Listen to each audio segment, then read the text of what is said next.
So Mike, let's jump right into this. How many people have you helped train to sell on Amazon? Because it's a huge opportunity to be able to sell on Amazon, the biggest sales platform in history. I've already trained thousands of people on not just selling on Amazon, but how do you know what to sell? What are the right products? How do you know what makes sense? So the thousands of people that have already been trained by me, they've been implementing a specific process. A lot of people, you know, they think it's a tough thing. They think it's for the other people. They don't realize the machine Amazon is and how they'll actually do all the fulfillment for you. They'll handle all the customer service for you. And it's the #1 platform. It's the low-hanging fruit to start making money online by using and leveraging Amazon. So what are the kind of things you've seen people sell on Amazon? My mom and I were just talking about, what were you talking about, Mom? Selling coffee business you wanted, or was it? Type of bullet coffee. Type of bulletproof coffee, like what Dave Asprey. What's different about yours? Well, it would have Put it real close, Mom. Almost touching. More ingredients, more superfoods in it. My mom's been into health food since like since she was a teenager. So I don't want to give away her age. I don't want to. Wow. Not the 1920s. No. You're not that old, Mom. No, since time. So let's say somebody watching here wants to sell a supplement. They want to sell clothing line brand. They want to sell a gadget. Like I have a friend selling this gadget. You put it on you while you're exercising and it tells you all this readout on your metrics on how much fat you're burning and all that. Would you say Amazon, how much does it cost to get started on Amazon? Like in your experience? Okay, so you can get as little as $500 in inventory to start. Now, where a lot of people make mistakes is they think they're going to find the next great idea, or they think, you know, I'm gonna find something really clever. It's actually not that difficult. The stuff you want to sell on Amazon is the stuff that makes sense, meaning there's 3 criteria. Does it already sell well? Can I compete? And are the margins there? And that's why you don't really have to know what you want to sell. I know that sounds kind of crazy, but you know, I have AmazonSecrets.net. I started that, and I have a partner, Matt. The two of us started that because we wanted to start sharing the information that it's not just for people with a lot of money. It's not just for people with experience selling. Anybody, and it's all about finding the right products. And I even have some really cool free training videos. Like, you know, your mom should check it out. You should check it out. If you just go to the AmazonSecrets.net, check it out for yourself. But the trick to selling on Amazon is not trying to recreate the wheel. It's just following a pretty basic process. Yeah. So $500 to start. I know this is going to be people's #1 question. And I'll just ask you, if you were starting from scratch and you were going to sell something on Amazon, what would you sell? Just throw out 3 examples of something you would sell on Amazon. For sure. So I like to go into categories, right? Because there's so many products within each category, but home and kitchen is a great place to start. Pet supplies is a really great place to start. And electronics, you know, it's not so much what to sell, but I'll give you some specific ideas. It's more about what meets the criteria. So with that being said, so there's one tool that's really cool out there.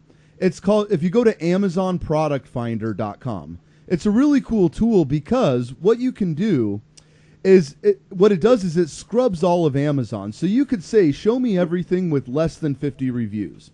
Show me everything that sells between $15 and $50. Show me everything. So, what's the name of the website again? If somebody's listening, what was the name?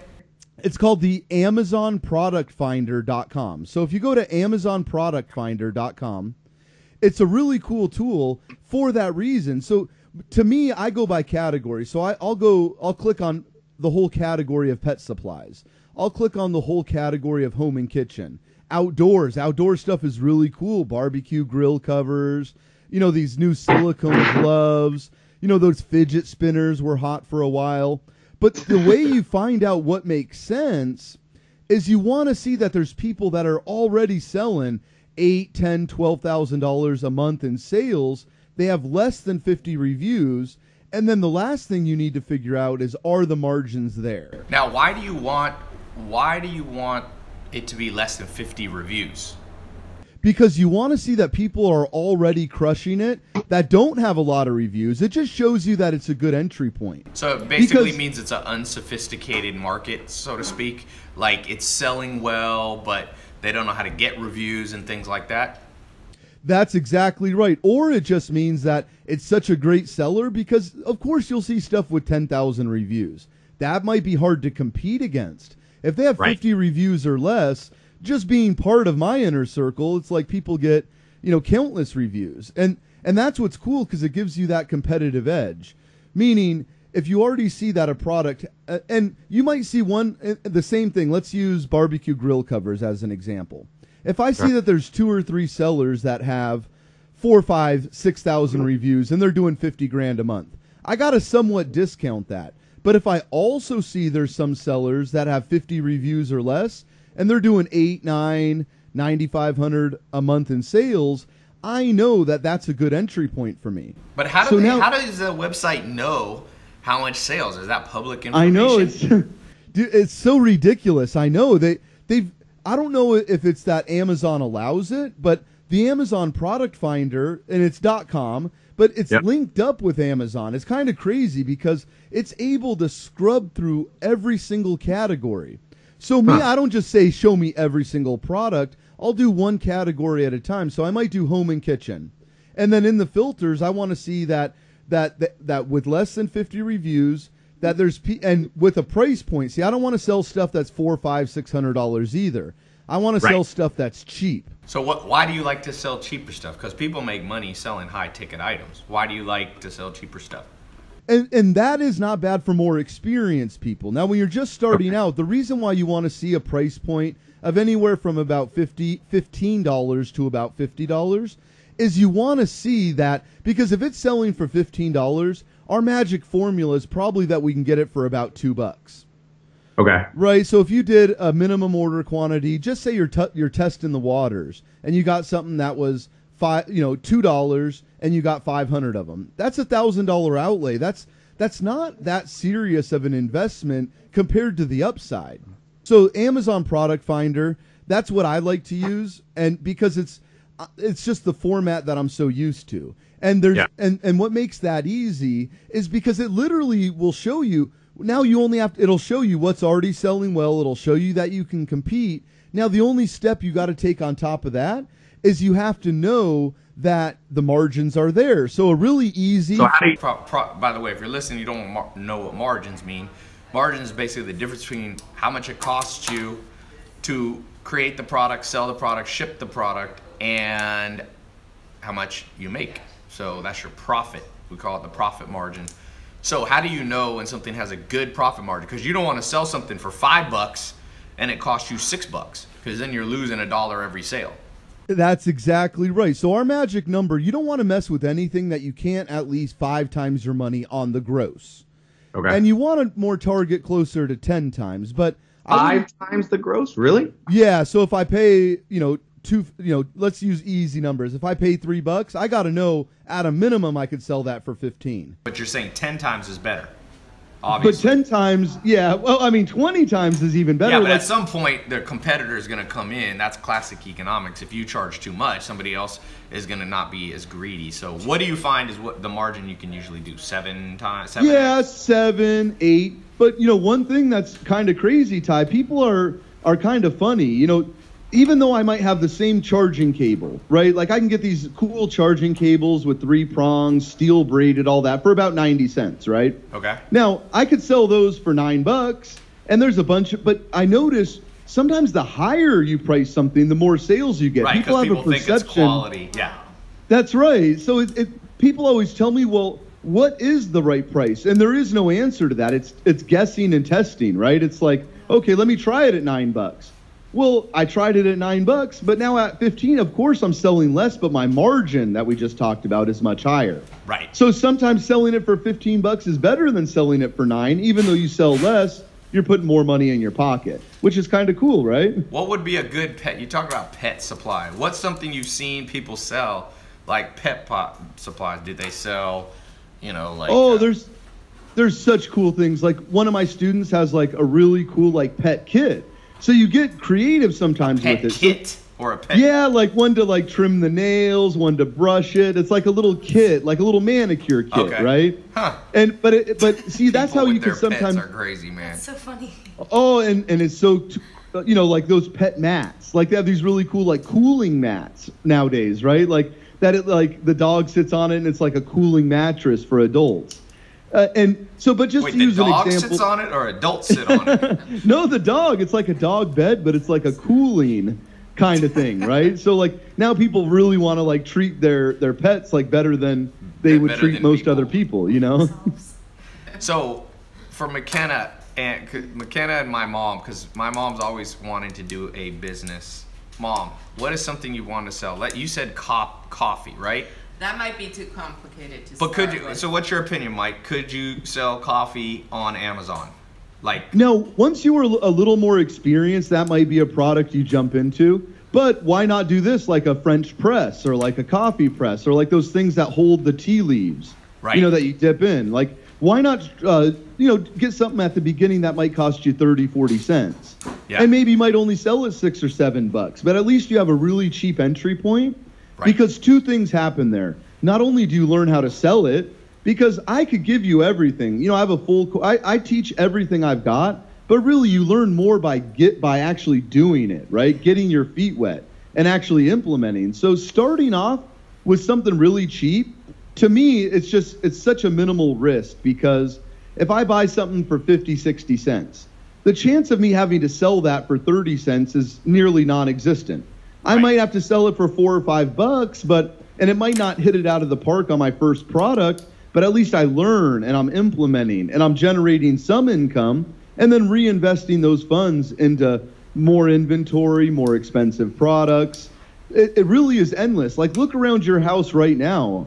I mean, everything you see there is like Amazon is the world now. You know, and we're only at 10% of where we're going to be. So you think Amazon growth is going to 10x? I firmly believe that Amazon growth will 10x over the next 5 years. Wow. Because as crazy as it sounds, it's still something like 80% of transactions take place in brick and mortar. Right. So you know, people like are still barely going to the scratched the store. surface. They're going to the store. McKenna, how much stuff do you buy online? Clothes. Be honest. How much do you go to the store versus online? I would say 80 to 90% of my clothing is online. Absolutely. Oh, really? Yes. Okay. Absolutely. Mom, how about you? No, I don't buy that much online. Basic stuff maybe, but not clothing. So the newer generation is okay with buying stuff online, and now like Whole Foods, I'm telling you, watch this Amazon Whole Foods thing. Grocery companies, all the big ones, Vaughn's, Ralph's, they're all scared because now Amazon, what's the first thing Amazon did? The first Monday that they owned Whole Foods, they dropped the prices by about half on most of the stuff. That was a really good idea. Yeah, and that's where we're moving. You know, 5 years ago, it's funny, my father-in-law, like he wouldn't enter his credit card online to buy an airline ticket, right? He was scared somebody's going to get his credit card. Now it's like so second nature, no one hesitates to ever put their credit card in on Amazon or, you know, using PayPal or going on Delta.com and buying an airline ticket. Now that it's not even a question, and people are moving in that direction. That's why when people say, Mike, you think it's saturated, the Amazon? And it's like, we're not even at 10% of where it's going to be. Yeah. And, you know, one of the keys, and we almost started talking about it, it's like, so once you know it sells well, once you know you can compete based on the reviews, preliminarily go to a site like Alibaba, right? Have you heard of Alibaba? Yeah. So what Alibaba is, it gives you the preliminary information, right? So let's use something like, since we're already talking about like barbecue grill covers, let's just use that as like an example that people don't really realize sells really good, but it does sell really good, and the margins are there. So say you see the average barbecue grill cover that you see it on Amazon, you see that it has 50 reviews or less, and that there are sellers with 50 reviews or less that are doing 8, 9, 10,000 a month. Now what you're going to do is preliminarily you want to know the third question, which is, are the margins there? So you go to a site like Alibaba, and that's going to give you preliminary pricing. So what you do, You type in barbecue grill covers, and you'll see, okay, if I buy 500 of them, I can get them for $6. If I buy 1,000, I can get them for $4. Now, remember, that's preliminary pricing. So you want to email the supplier, say, hey, can you give me a price quote? What do you want for shipping? You want all that stuff. Now, what I've done is I've taken that a step further, and I actually have a company that I work with in China that'll actually get, so you want benchmark pricing. So Alibaba is going to give you the benchmark pricing, but then I'll have my guys in China go to the actual manufacturers and see how much more I could whittle that down. Right. So if I see I can already get 6-7 times my money on Alibaba, I know it's only going to get better. So that's a product that will now be on my list of things that I want to source. You know, fitness bottles, like shaker bottles, charging cables, like little basic things that you don't realize how well these things sell. Yeah. And that's why starting out small is the best idea, because not only do you get your feet wet, but your margins tend to be higher on those really low ticket items. And then that enables you, because I would, at this point in my Amazon career, I would buy something for $100 that sells, you know, for $200. Even though it's only 2x on my money, it's $100 per sale. Right. But that's not for new people, But you're and more that's what we're advanced. How many talking years about. have you been doing it? So I've done it now. I'm going on 2 years of selling on Amazon, Yep. but 16 years of selling online. Right. So you switched about 2 years ago. You saw the trend switching over to Amazon. You switched from the old way. You might have been selling with your own shopping cart and things like that. Now, let's just walk through a super simple thing here. My mom likes when I make stuff super simple. So I'm gonna make a hypothetical person listening. So we'll just call him Kelly, because Kelly could be male or female. We'll pick a gender neutral name. All right. So Kelly lives in a middle-sized, town, mid-sized town somewhere in the world. Maybe not in the U.S., but somewhere in a country in the world. Okay, there's about 190, I think, 3 countries in the world, something like that. Little islands and all over. You could do this from anywhere, obviously. So Kelly is, let's say, 25 to 35 years old. They've never had their own business. Let's just pick and create a hypothetical business in 5 minutes of conversation. So let's just make up something they'll sell. So I'm going to start a series. So they're thinking in their mind, what the heck could I sell? Let's pick. What would you, Mike, as an expert, what would you say for this hypothetical Kelly character? What should they sell? Okay, so if I'm Kelly, I would want to go for the lowest hanging fruit categories. Okay. So you have to start with a category. So I would say home and kitchen. So that's one of my favorites. Home and kitchen. Okay. So let's pick. What's a product you've seen? Now, if you're listening, this is just a hypothetical, so don't necessarily try to copy this exactly. Just listen to the principle. What's an item you've seen well in home and kitchen that sells? Yeah, let's say a garlic press. A garlic press. So those little, Mom, you use those, right? Yeah, My mom always puts garlic and stuff, killing me. Once they decide on a garlic press, what do you do next? What's the next step? Now, the way we decided on that, so remember, by going to AmazonProductFinder.com, I'm checking the checkbox that says home and kitchen. Okay. But let's just say that a garlic press came up. There was people crushing it, meaning there was people with less than 50 reviews doing at least 6, 7, 8 grand a month. And then now what is the next step? It's like, okay, I know I'm meeting 2 of the 3 criteria. I know it sells well. I know I can compete. Now I need to mark off my 3rd box. So I'm going to go on Alibaba.com preliminarily, and I'm going to type in garlic press. Okay. And I'm going to see, okay, what manufacturers sell them. Let me see some cool different variations of the garlic press. And then I'm going to get one preliminarily. So I'm going to start asking for quotes. I'm going to say, let's use hypothetically, it sells really well for $8. Let's just say that, right? Maybe $7.99. Okay. Let's say that that's what it's selling for on Amazon.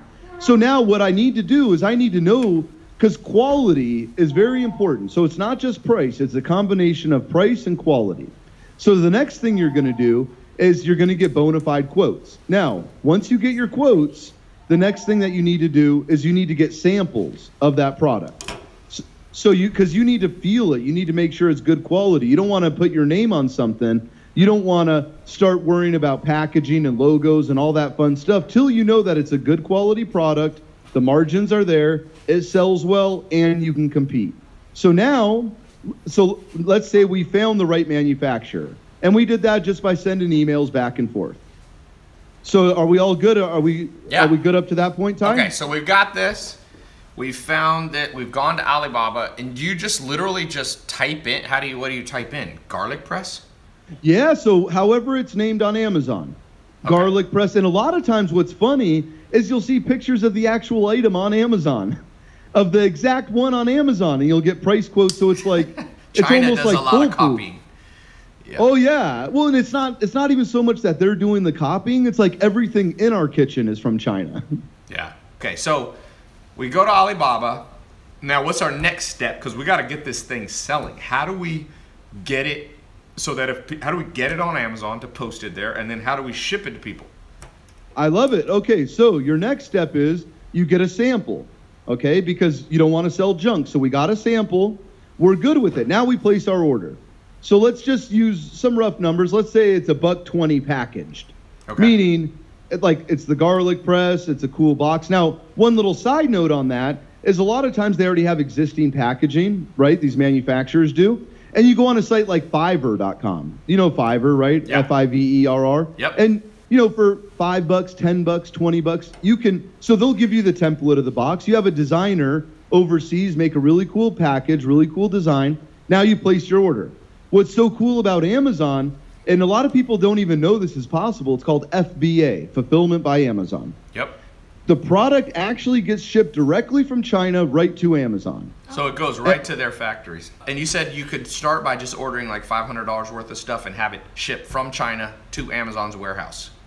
Yeah, the optimal amount. I'm just saying you could start with as low as 500. But if you have a couple bucks in your savings, like starting with like 1,500, $2,000 might be smarter. Only because with 500 you might sell out quick, and that's a problem too. Right. Selling too fast and having too much sales velocity is actually a problem too. Like I've run into that where I actually ran out of product, and it cost me a fortune because like I boosted my sales rank, spiked that Amazon algorithm. I'm on page 1. I'm just crushing it. I crush it too much, run out of product, and now I'll never do that again because now I just buy way more than I'm going to sell in a month or 2 months or 3 months. But so this machine called FBA, Fulfillment by Amazon.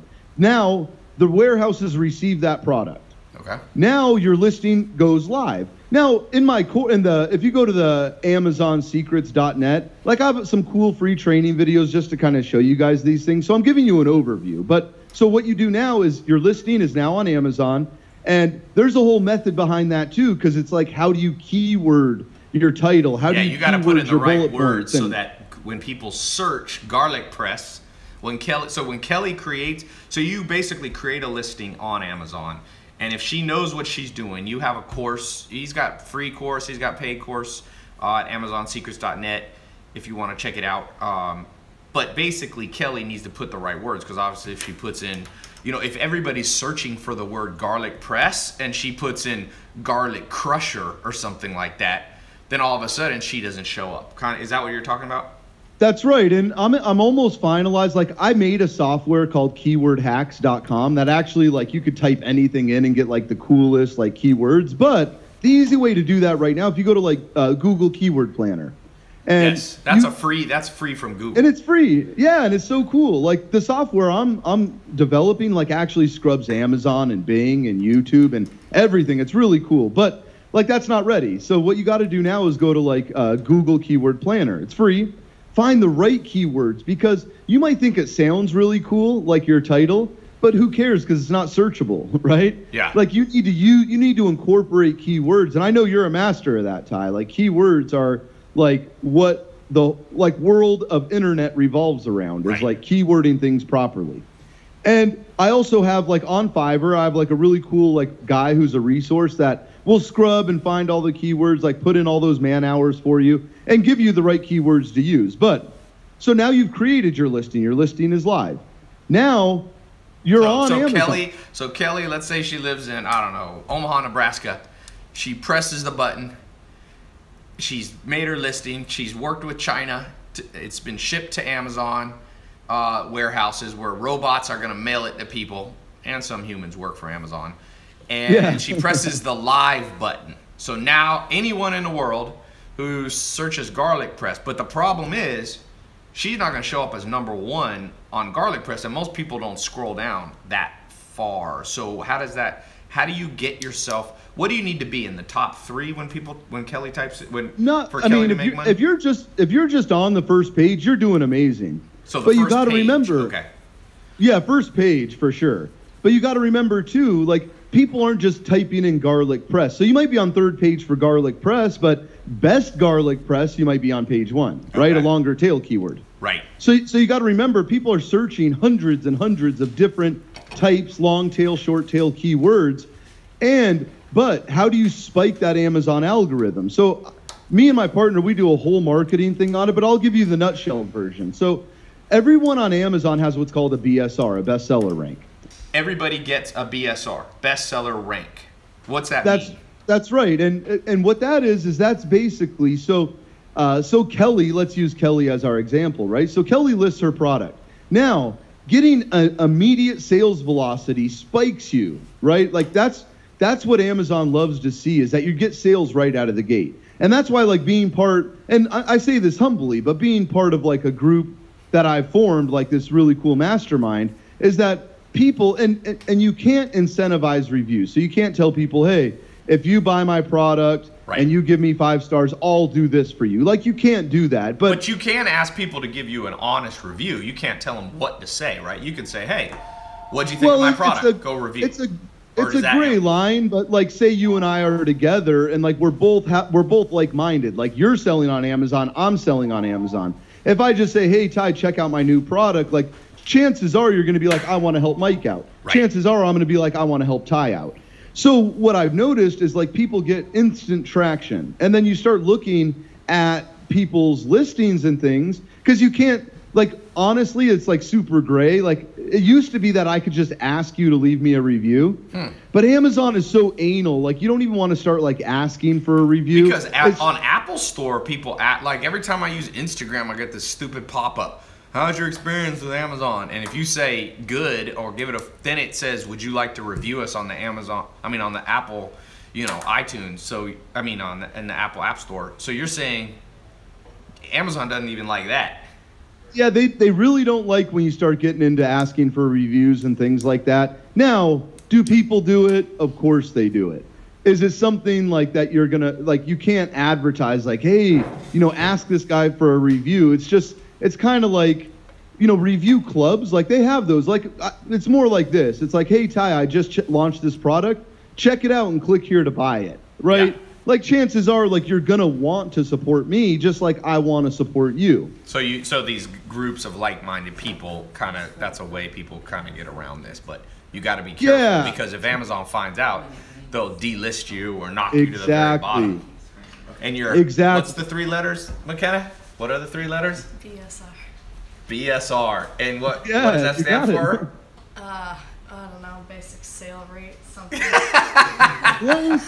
McKenna just making up words. I haven't had caffeine all day today. I'm literally gonna hit it on my mom's coffee will be available on Amazon. Will you leave a review so her by the time this is like the game telephone. I did. That's why she's on point. In a week, McKenna's gonna be going around being like, "What's your IRB?" People will be like, "What's that? Internal Review Board?" And we're like, "What? What's your IRS?"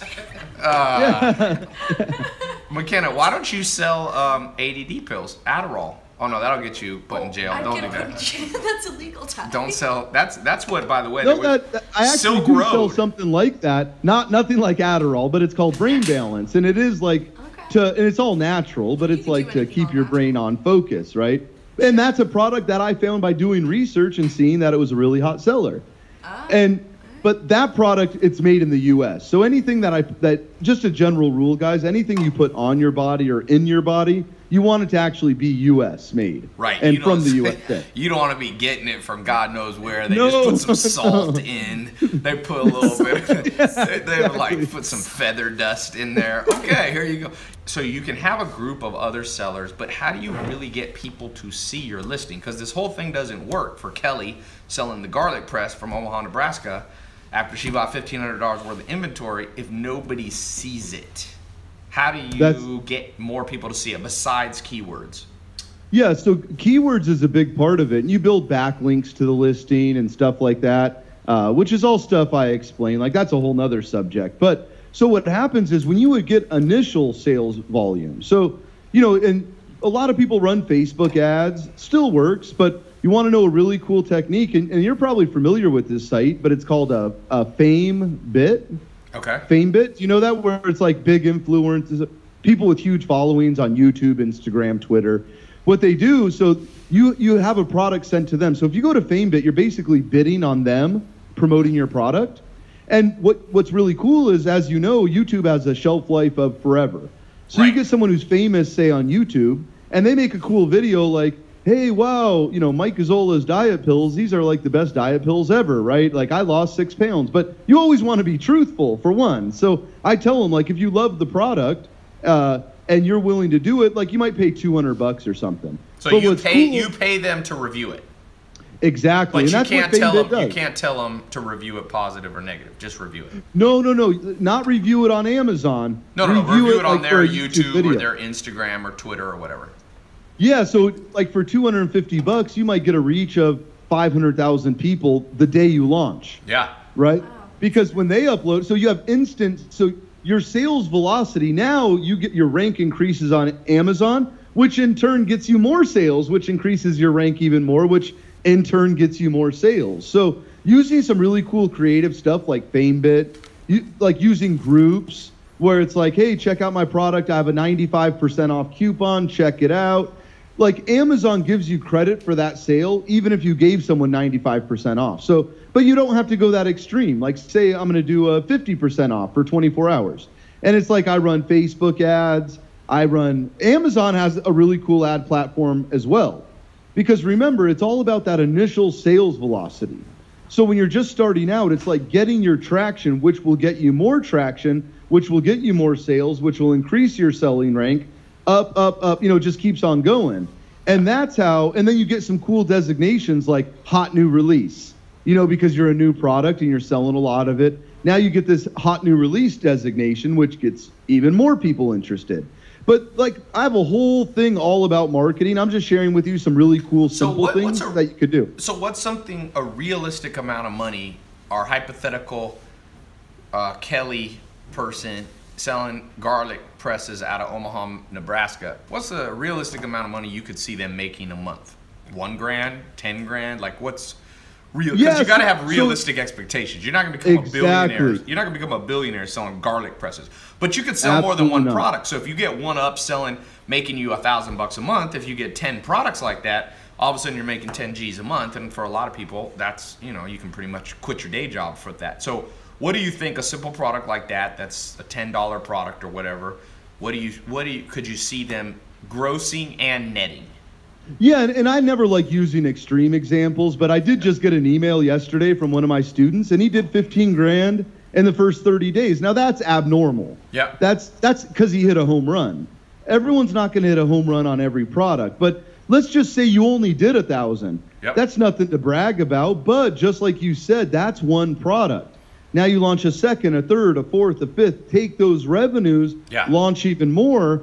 But to me, you're doing decent on your product. If you're doing $2 to $3 grand a month in sales, you're doing decent. And then with margins, would you say they're making about half of that profit after you subtract the marketing costs and your time and so help? That's totally reasonable. And some people it'll be slightly higher. Some people it could be lower because it also depends like how deep are you going? Like, are you getting 10 people on FameBit right out of the gate? Right. And maybe initially you might net a little bit less money, but in the long run, you'll make up that money, right? Yeah. So, but let's say that we're targeting half back. Like, that's pretty amazing. But just say you're doing, like if you're netting $1,000, but you have 5,000 in sales. Like, to me, you're still doing pretty good. Like, you might only be 30% profit margin. Most businesses, if you look at them, when it all said and done, if you can make 20 to 30% profit margins, that means for every $10,000 of sales, if you can keep $2 to $3 grand, you're doing pretty well. For example,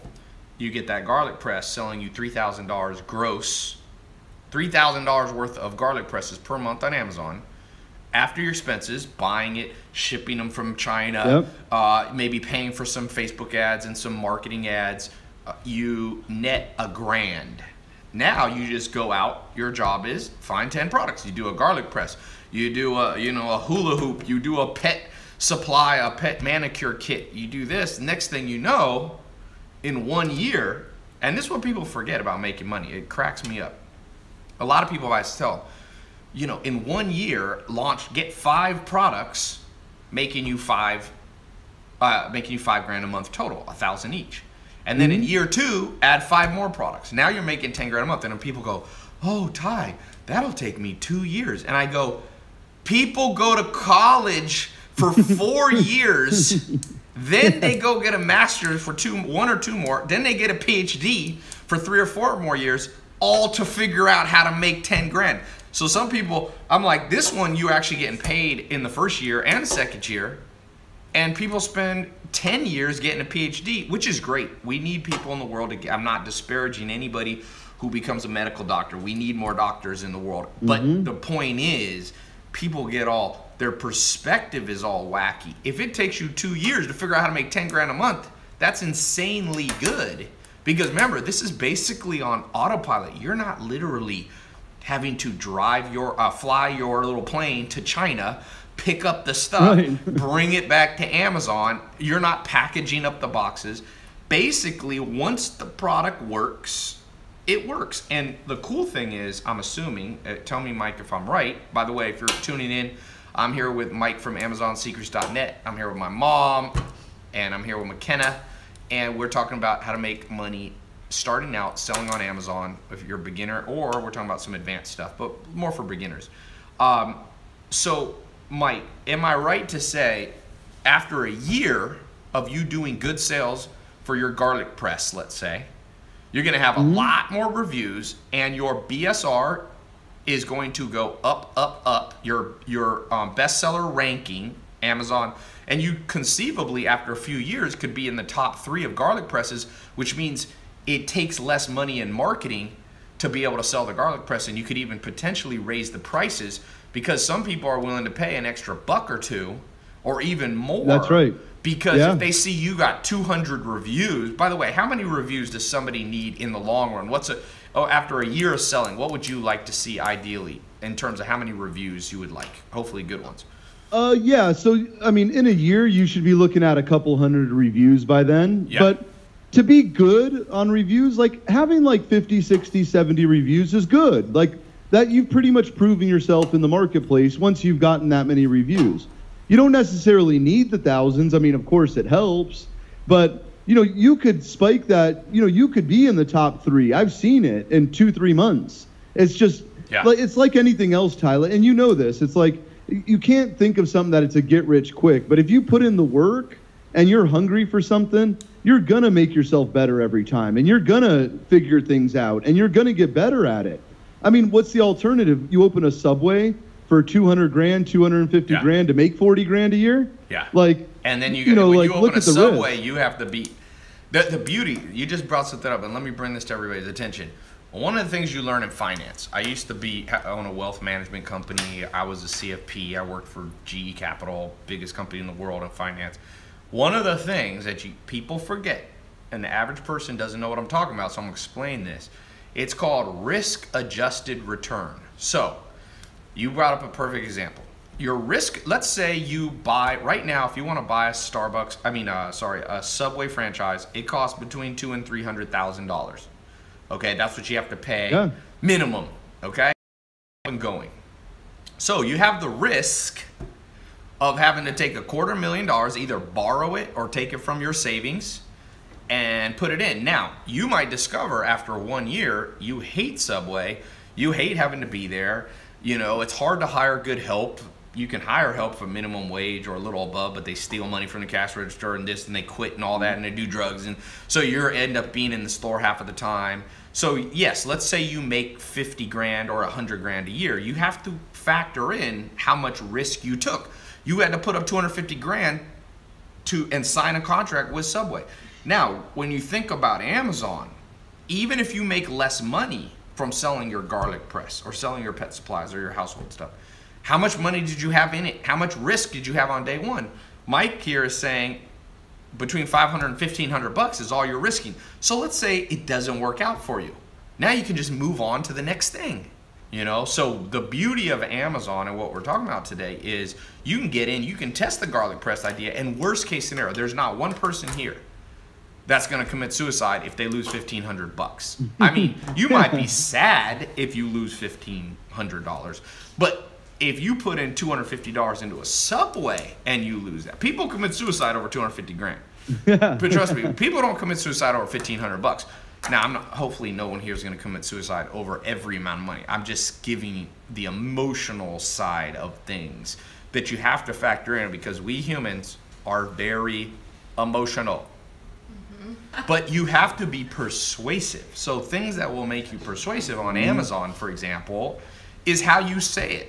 You know, you could say garlic press and just be boring about it, or you could say something. I'll give you a little hint. One of the most, a guy named Frank Lutz, who's a political campaign expert, he said the most persuasive and emotion evoking word in the human language, in the English language, sorry, in America specifically, is imagine.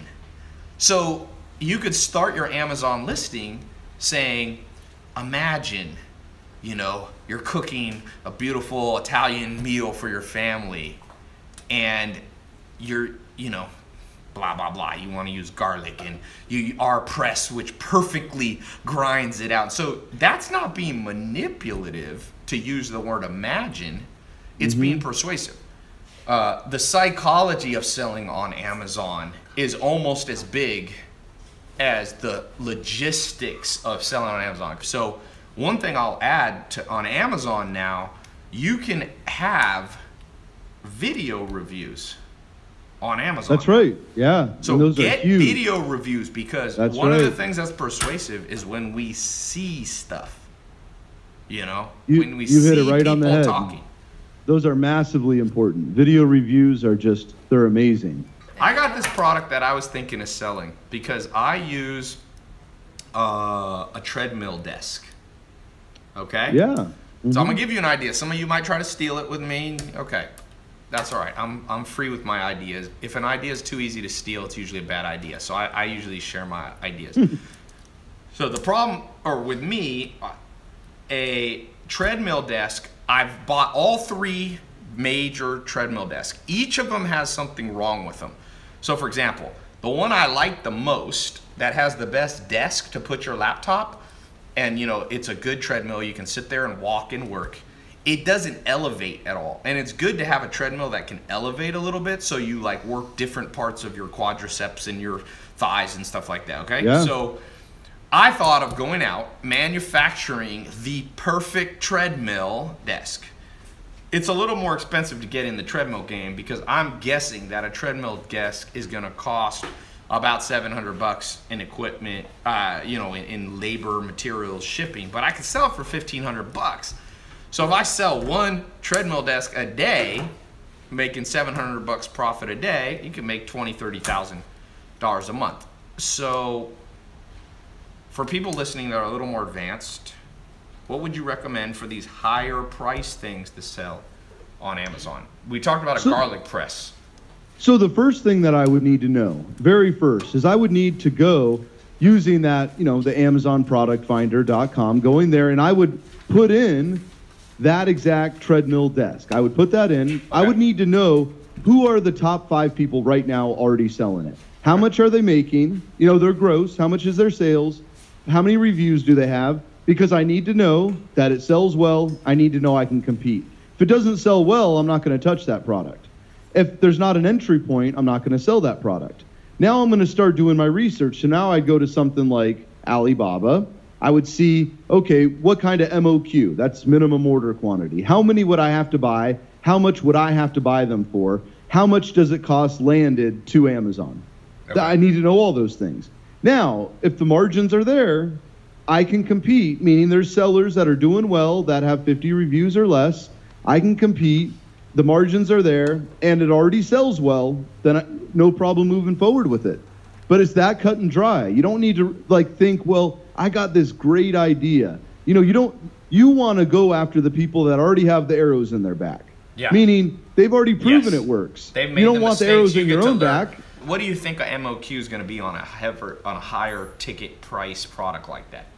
I would guess it would be somewhere around 20, maybe up to 50 to get decent. See, it's not just the MOQ because they might be like, okay, it's $300 if you get 20 of them.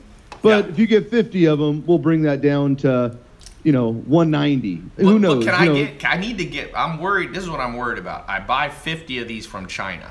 I send them my specs, and they send me back, you know, a piece of crap treadmill test that like falls apart when you use. Will they send me a sample?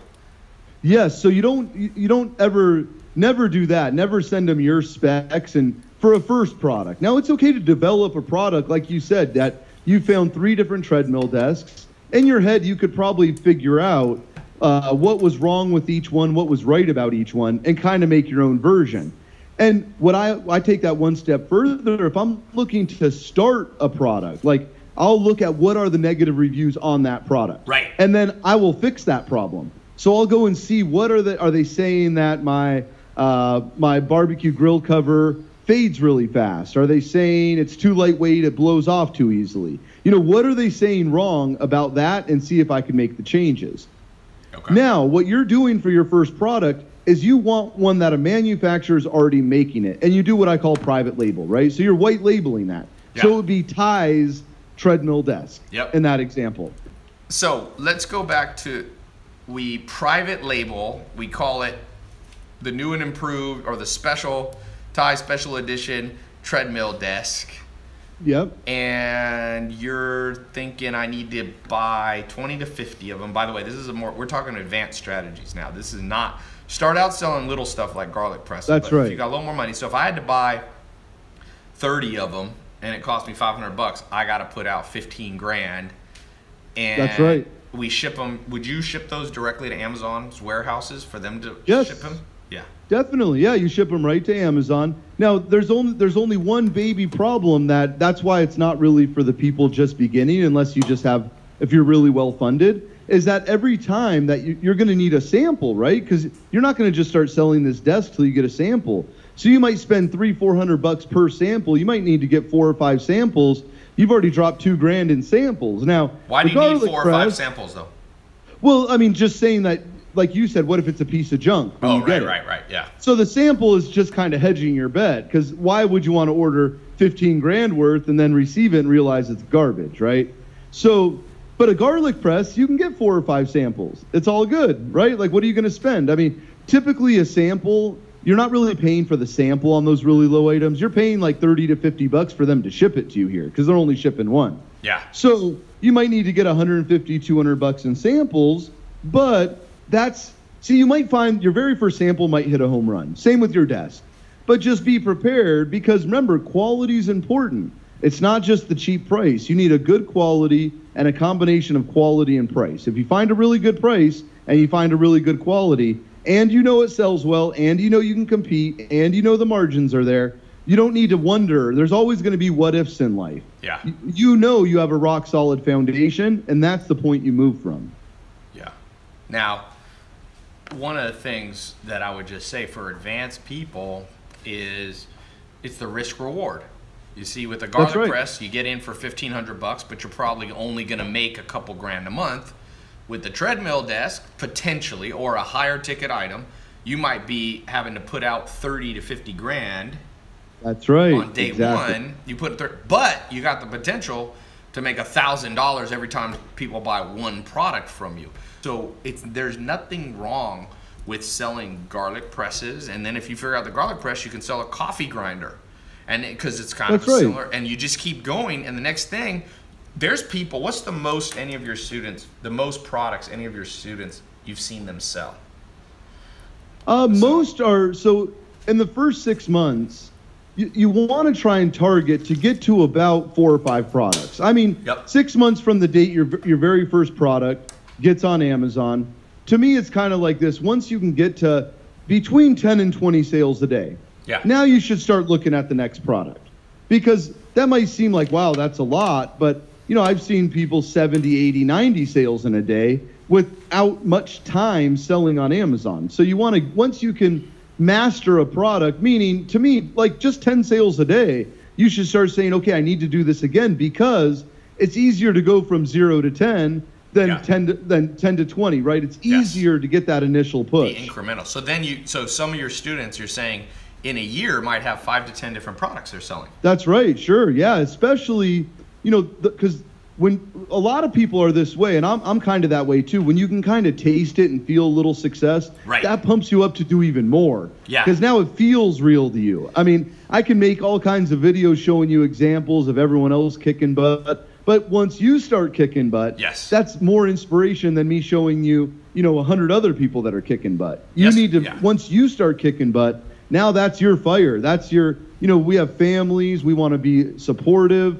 We want to be able to take those vacations, not have to work our fingers to the bone. And once you could once it's tangible and once you could feel that, that's where the power and that's where the mindset really kicks into gear, knowing that this isn't just theory and all these other people kicking butt. Some people make excuses. They say, well, they got lucky. Well, did they all get lucky and you just got unlucky, or are they taking action and they're all in and you're half in? And you're then they have the feeling it. combination. The reason I'm doing this, episode with you is because this is a strategy episode. And you need two things.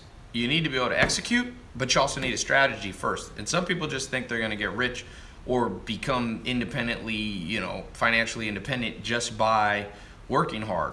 And that's not true, because if you have a bad strategy and you work hard at it, all you'll get is a lot of work and a lot of hours, and you'll work 3 jobs and you'll hardly be able to make ends meet. So you have to incorporate first strong strategy. And so when it comes to business and it comes to Amazon, you can't just go out there and start posting all over Amazon products and not know what you're doing.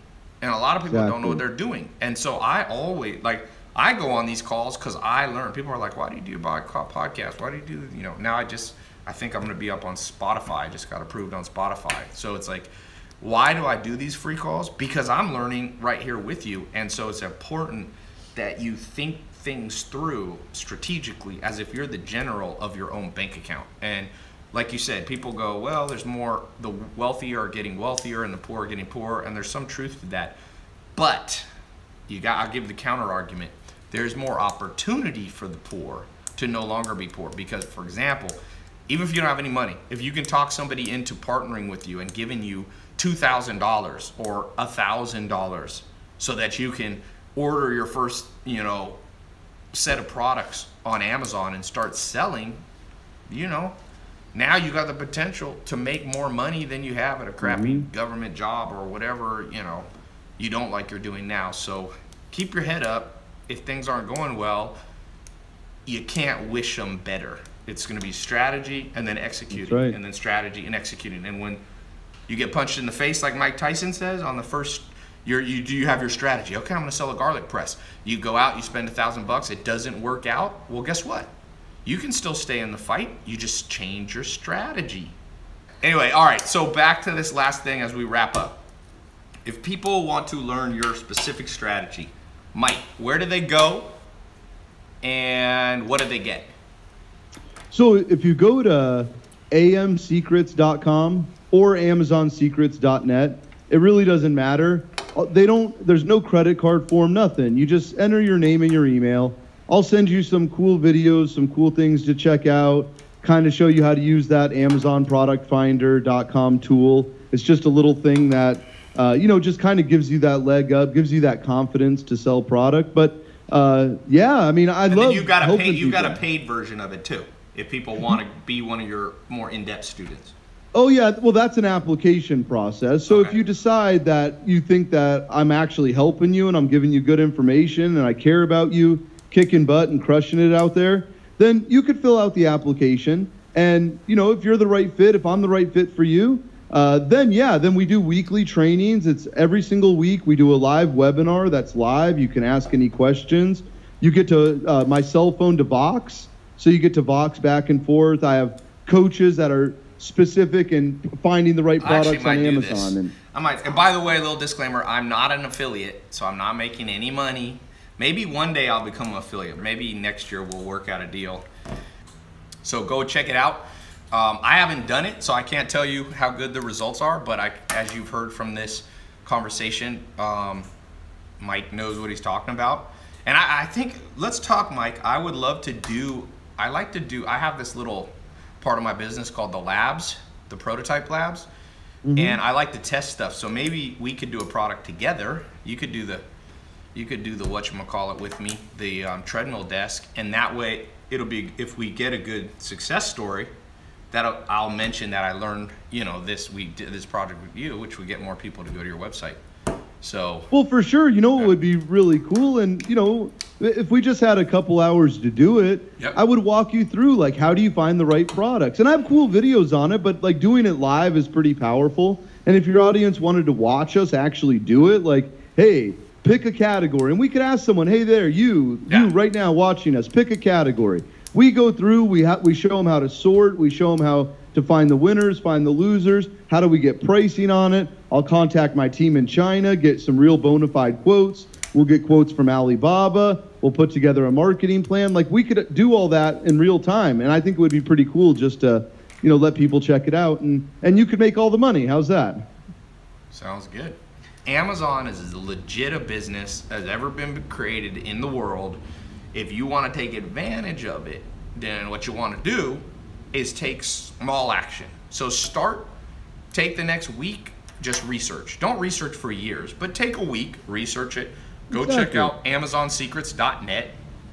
Go check out AmazonProductFinder.com. Those are free to start. There's books you can buy online. If you literally go to Amazon and type how to sell on Amazon, there's books there. Whenever I want to get into a new market, I literally will spend, you know, a week at least, and maybe 3 hours of the week learning, and then I'll go out and figure out how to take small action. And Mike, thank you so much for being here.